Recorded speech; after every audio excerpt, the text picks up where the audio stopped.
اهلا بيكم في قناة مهندس الملخصات، يا رب تكونوا بخير. واليوم جايب لكم ملخص فيلم بعنوان يانج اند بيوتيفول. بس قبل ما نبدا يا ريت تنزل تشترك بالقناة لو ما كنت مشترك، وتترك لايك للفيديو يا زعيم لانه يعتبر اكبر دعم للقناة. بيبدا الفيلم باثنين اخوة اسمهم ايزابيل اللي عمرها 17 سنة واخوها فيكتور، وبيكونوا يستمتعوا بوقتهم باجازة بشمال فرنسا، وبعدها بيتغدوا مع عائلتهم واصدقائهم. وبيدخل فيكتور بالغلط لغرفة اخته ايزابيلا وبيشوفها بتمسح عضوها الحساس بوسادة. وبيوم من الايام وبينما الاثنين على الشط بيقترب منهم شاب الماني وسيم اسمه فيليكس وصاحبه، وبيدعو فيليكس ايزابيل لتطلع معاه بموعد الليله، فبتوافق. الاثنين بالليل بيطلعوا بالموعد زي ما اتفقوا، بياكلوا ايس كريم وبيتكلموا على شط البحر. بعدها الاثنين بيعملوا تشوك على السريع، وايزابيل بتخسر عذريتها بسبب هالشيء. ولما ترجع ايزابيل للبيت بتحكي لاخوها فيكتور بانه تجربتها الاولى مع فيليكس ما كانت مريحه، وبتضل ايزابيل منكده طول اليوم بسبب هذا الشيء. وبعدها بتقرر ايزابيل تشتغل فتاة ليل باسم لي علشان تعوض التجربه الاولى الفاشله ليها بالجنس. وبتروح ايزابيل لعند اول زبون إلها واللي بيكون عجوز عمره 63 سنة اسمه جورج، وبيعملوا تشوك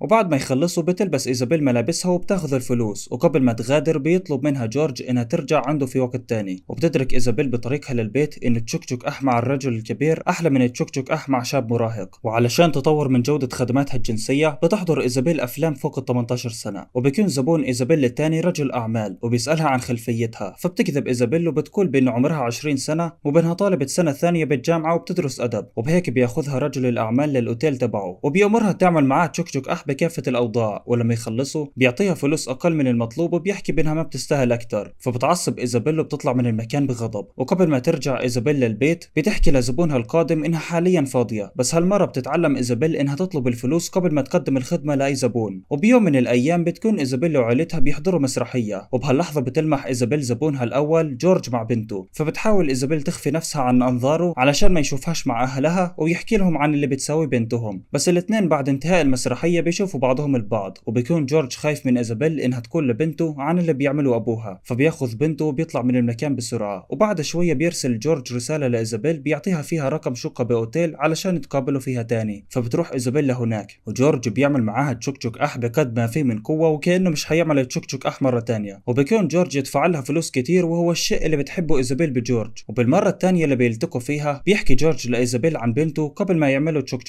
واول ما يبلشوا بالتشوك جورج بتيجيه سكتة قلبية وبيموت. وبتحاول إيزابيل تنقذه ولكنه خلاص قد فارق الحياة، وبتركض للحمام لتجيب أدوية بس بتزحلق على الأرض وبتجرح جبينها. وبالآخر إيزابيل بتقرر تطلع وتتركه لحاله. وبعد فترة بتعمل الشرطة استدعاء لأم إيزابيل وبتحكي لها بأنه بنتها مشتبه فيها بقضية موت جورج، لأنه الكاميرات رصدتها وهي تدخل لشقة جورج قبل وفاته بفترة قصيرة. وبتاخذ الأم الشرطة لغرفة إيزابيل ليحققوا أكثر، وهناك بيكتشفوا إنه إيزابيل بتشتغل كفتاة ليل وعملت مبلغ مالي بسبب هالشيء. ولما ترجع إيزابيل للبيت بتحكي لها أمها بإنها بتعرف كل شيء بتعمله إيزابيل، وبتفقد الأم السيطرة على نفسها وبتبدأ تضرب بإيزابيل. بس بالآخر الأم بتمسك نفسها وبتطلب من بنتها إنها توعدها إنها تترك هذا الشغل. وبمر شوية وقت وبنشوف رجل بيقترب من إيزابيل وبيعطيها رقمه ليجيبها لشقته، بس إيزابيل بترفض. وعلشان الأم تساعد بنتها إيزابيل تتعافى نفسيا من اللي صار لها ومن ظنها بإنها قتلت جورج بتنظم لها جلسات علاج نفسية مع طبيب نفسي. وبعد ما إيزابيل تركت شغلها كفتاة ليل بتبدأ تشتغل كمربية أطفال وبتعيش حياة طبيعية. ولما ترجع إيزابيل للبيت من عملها بتروح إيزابيل تدلع زوج أمها، فلما أمها تشوفهم بتقول لهم وقفوا اللي بتعملوه. وبنشوف إيزابيل بتعترف أثناء جلسات العلاج النفسي إنه جورج كان لطيف معاها وكانت تحبه جدا، وبإنها قضت أجمل وقت معاه وبتتمنى إنه يرجع. وبعد انتهاء الجلسة بتروح لعند صاحبتها كلير اللي بتكون بتعيط، والسبب إنه أول تجربة جنسية ليها مع حبيبها كانت سيئة وما عجبتهاش. وبتحكي برضه بإنه حبيبها حيروح على حفلة وكلير برضه معزومة عليها، فإيزابيل بتوعد كلير بإنها حترافقها للحفلة وحتضل معاها. وبالحفلة بتتعرف إيزابيل على شاب صغير اسمه أليكس، وبيحكي أليكس بإنه عاوز يبوس إيزابيل، فإيزابيل بتخليه يبوسها. وبهيك بتبلش علاقة إيزابيل وأليكس. ومن هاللحظة إيزابيل بتصير تعمل تشوك مع شاب من عمرها. بس فجأة بتقول إيزابيل لأليكس إنهم لازم ينفصلوا، فبيستغرب أليكس لأنه ما عمل شيء خطأ بحق إيزابيل. والسبب وراء رغبة إيزابيل بالانفصال عن أليكس هي أنها عاوزة تعمل تشوك